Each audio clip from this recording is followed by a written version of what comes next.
मराठी भाषा और साहित्य से जुड़े इस महत्वपूर्ण समारोह में प्रमुख रूप से उपस्थित केंद्रीय सड़क परिवहन और राजमार्ग मंत्री श्री नितिन गडकरी जी, महाराष्ट्र के पर्यावरण राज्य मंत्री श्री संजय बनसोडे जी, अखिल भारतीय मराठी साहित्य बोर्ड के अध्यक्ष श्री कौटिकराव थाले पाटिल जी, सम्मेलन के अध्यक्ष श्री भारत सासने जी, कार्यकारी अध्यक्ष बसवराज पाटिल नगरालकर जी, अन्य विशिष्ट अतिथिगण, देवियों और सज्जनों, मैं अपना उद्बोधन मराठी भाषा के कुछ शब्दों द्वारा प्रारंभ करने का प्रयास करना चाहूँगा।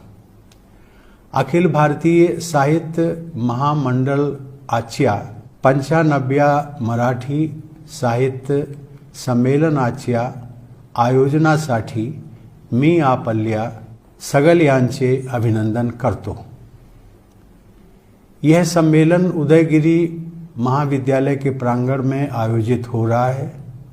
सम्मेलन के आयोजन स्थल को भारत रत्न स्वर साम्राज्ञी लता मंगेशकर साहित्य नगरी का नाम देने के लिए मैं सभी आयोजकों की सराहना करता हूँ। भारत की तथा महाराष्ट्र की संस्कृति को कालजयी विरासत प्रदान करने वाली लता जी के नाम का इतना सार्थक उपयोग साधुवाद के योग्य है। मुझे बताया गया है कि उनकी छोटी बहन सुश्री मीना मंगेशकर जी ने उन पर एक अच्छी पुस्तक लिखी है जिसका नाम है मोठी तिची सावली, यानी उनकी विरासत बहुत विशाल है। संयोग से इस वर्ष महाराष्ट्र एजुकेशन सोसाइटी के महाराष्ट्र उदयगिरी महाविद्यालय की हीरक जयंती भी है।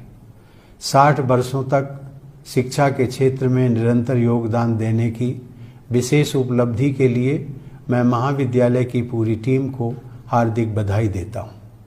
मुझे बताया गया है कि महाविद्यालय की स्थापना उदगीर क्षेत्र के किसानों और व्यापारियों ने अपनी गाढ़ी कमाई से की थी। साधारण नागरिकों के असाधारण योगदान से ही समाज और राष्ट्र आगे बढ़ते हैं। इस अवसर पर महाविद्यालय के संस्थापकों के योगदान को कृतज्ञतापूर्वक याद करना चाहिए। यह भी प्रसन्नता की बात है कि यह साहित्य सम्मेलन आज़ादी के अमृत महोत्सव के साथ ही मनाया जा रहा है। भारत के स्वतंत्रता संग्राम तथा हमारी राष्ट्रीय चेतना को जागृत करने में महाराष्ट्र की अनेक महान विभूतियों ने अग्रणी योगदान दिया है। मैं उन सभी स्वाधीनता सेनानियों को श्रद्धापूर्वक नमन करता हूँ। छत्रपति शिवाजी महाराज के वंशज छत्रपति साहू जी महाराज के नाम से सम्मेलन के सभागृह को सुशोभित करके आयोजकों ने महाराष्ट्र की उस मानवतावादी और समता मूलक परंपरा के प्रति श्रद्धा व्यक्त की है जिसे महात्मा फूले से लेकर बाबा साहेब डॉक्टर आम्बेडकर ने आगे बढ़ाया था। सभी जानते हैं कि 19वीं सदी के अंत तथा 20वीं सदी के आरंभ में शिवाजी महाराज के वंशज साहू जी महाराज ने महात्मा फूले के आदर्शों को प्रसारित किया तथा बाबा साहब आम्बेडकर की विलक्षण प्रतिभा को हर तरह से प्रोत्साहित और प्रेरित किया।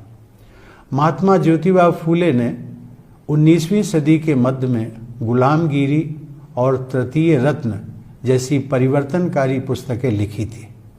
तृतीय रत्न नाटक को सामाजिक रंगमंच की महत्वपूर्ण कृति माना जाता है।